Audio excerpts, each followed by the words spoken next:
live in a fast-paced world that demands our attention and can easily wear us out. There are many methods of combating the stress that daily life can bring with it, but one of the most effective is to get a pet. Pets constantly provide us with love and gratitude, and are often happy simply being in their owner's presence. Not only that, but they can often provide entertainment. With so many different types of pets to choose from, whether it's fish, birds, rabbits, or gerbils, some people might find the decision overwhelming. But today we're going to focus on two of the most beloved domesticated animals on the planet: dogs versus cats.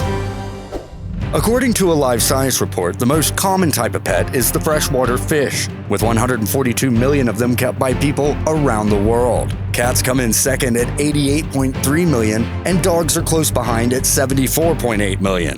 But let's face it, if you want a pet that can provide both fun and companionship, then you'll likely be looking for either a cat or a dog. Which one you end up choosing comes down to your personality, the amount of time you have available to dedicate to your new friend, and how much space you have ready to house your pet. Cats are known for their independence and are generally less demanding, whereas dogs are loyal and obedient but require more attention and exercise, including regular walks. Dogs can live between 10 to 18 years, but it's not uncommon for cats to live through their teens and into their 20s, even as old as 25. That may be considered fairly young in human years, but in cat years, it's equal to the grand old age of 116. Looking back in time at these canine and feline rivals, British newspaper The Independent published information from a groundbreaking study of 2,000 ancient fossils. The study revealed that the cat family has historically been much better at surviving than the dog clan, and often at the latter's expense. Research showed that cats have played a significant role in the extinction of 40 species of dog, managing to outcompete them for scarce food supplies thanks to their excellent hunting skills. And there was no evidence that dogs have helped wipe out a single cat species. That's sure to anger any dog lovers among you, but all this happened in the distant past. Nearly all of today's cats and dogs are domesticated, which is why we love to spend time with them. So if you're in the market for a pet, how do you choose between a feline friend and a canine companion? Let's see if we can help. First off, it's good to consider how much time you can dedicate to your pet. Dogs require more time to be spent with them than cats, as they don't like to be left home alone. They also come with different price tags. Dogs are more expensive to buy, but there's always the option of visiting the pound and taking on a rescue animal. When choosing a dog, it's also important to consider its size. Larger dogs like German Shepherds or Labradors need more space and cost more to feed. And when it comes to mood, dogs are more needy and affectionate. Cats, on the other hand, are much more independent, although this can vary by breed. For example, Siamese cats are intelligent and playful, but can be very noisy, while long-haired cats are laid back, and short-haired cats are known for being affectionate. And as individuals, every cat and dog will have their own personality, so interact with them before taking them home to see if you can be buddies. That might help you choose, but there's more to take into account once your pet joins you at home. What about day-to-day life with your new dog or cat? Feeding. All animals need food.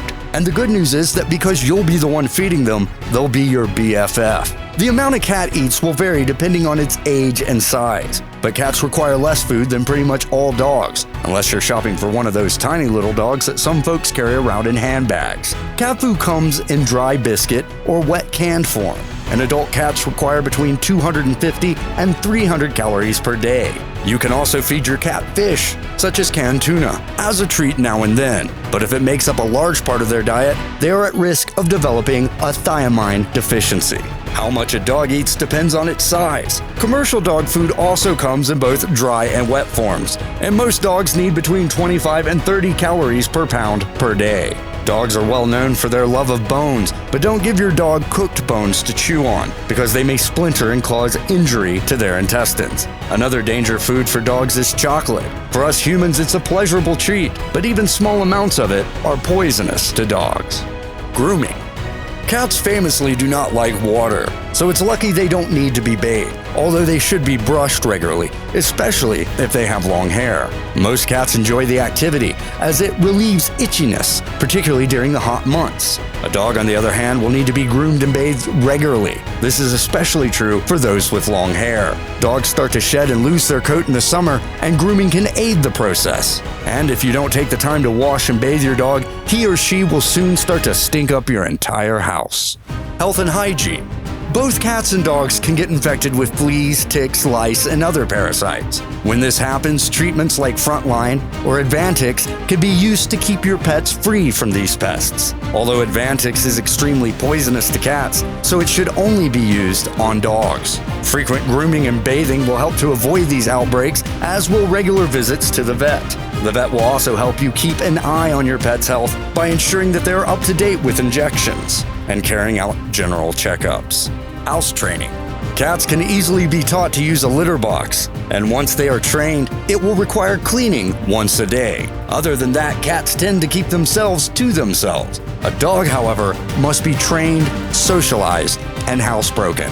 Training usually takes around 2 months, and according to dog whisperer Cesar Millan, the essential 5 commands your dog must learn are sit, come, down, stay, and leave it.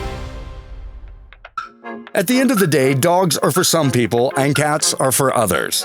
If you spend a lot of time away from home, then perhaps a cat is best. But if you have a big house and yard and would like a pet to stand guard, then you're probably more suited to own a dog. So what's your pet of choice and why? Let us know in the comments. And if you like this video, then subscribe and be sure to turn on notifications so you'll be the first to know when a new video arrives. Thanks for watching, and we'll see you next time.